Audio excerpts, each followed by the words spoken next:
പുലർച്ചെ ഒരു ശബ്ദം കേട്ടാണ് ചന്ദ്രികയുടെയും രാജന്റെയും മകൾ വീടിന്റെ മുകൾ നിലയിൽ നിന്ന് താഴേക്കിറങ്ങി വന്നത്.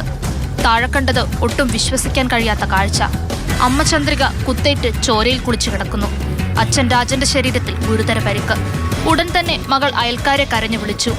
സൗണ്ട് കേട്ടും തൊട്ട വീട്ടിലായിരുന്നു. ആ സമയത്ത് വീണ്ടും ബ്ലഡിൽ കുളിച്ച് കിടക്കണ്ടായിരുന്നു. അവർ മരിച്ചിരുന്നു പറയാം. ചന്ദ്രിക ആശുപത്രിയിലെത്തിയപ്പോഴേക്കും മരിച്ചു. രാജനെ ഗുരുതരാവസ്ഥയിൽ തൃശൂർ മെഡിക്കൽ കോളേജിലേക്ക് മാറ്റി. രാജന് മാനസിക പ്രശ്നമുള്ളതായാണ് പോലീസ് പറയുന്നത്. ഇതിനു മുൻപും ഇയാൾ ചന്ദ്രികയെ ആക്രമിച്ചിട്ടുണ്ട്. 15 ദിവസം മുൻപാണ് ഇവർ പാലക്കാട് ഉപ്പുപാടത്തെ വാടക വീട്ടിലേക്ക് താമസം മാറുന്നത്. നേരത്തെ കുട്ടിയുടെ അച്ഛന് ഇതുപോലെ ഈ ഡിപ്രഷനൊക്കെ ഉള്ള ഒരാളാണ്. അപ്പം ഒരു 1.5 വർഷമായിട്ട് ഇതിന്റെ മുമ്പ് ഒരു അറ്റംപ്റ്റ് ഒക്കെ ഉണ്ടായിരുന്നു. അപ്പൊ അതിൽ നിന്നൊക്കെ റിക്കവറി ആയിട്ട് ആള് കുഴപ്പമില്ലാതെ അങ്ങനെ പോവായിരുന്നു.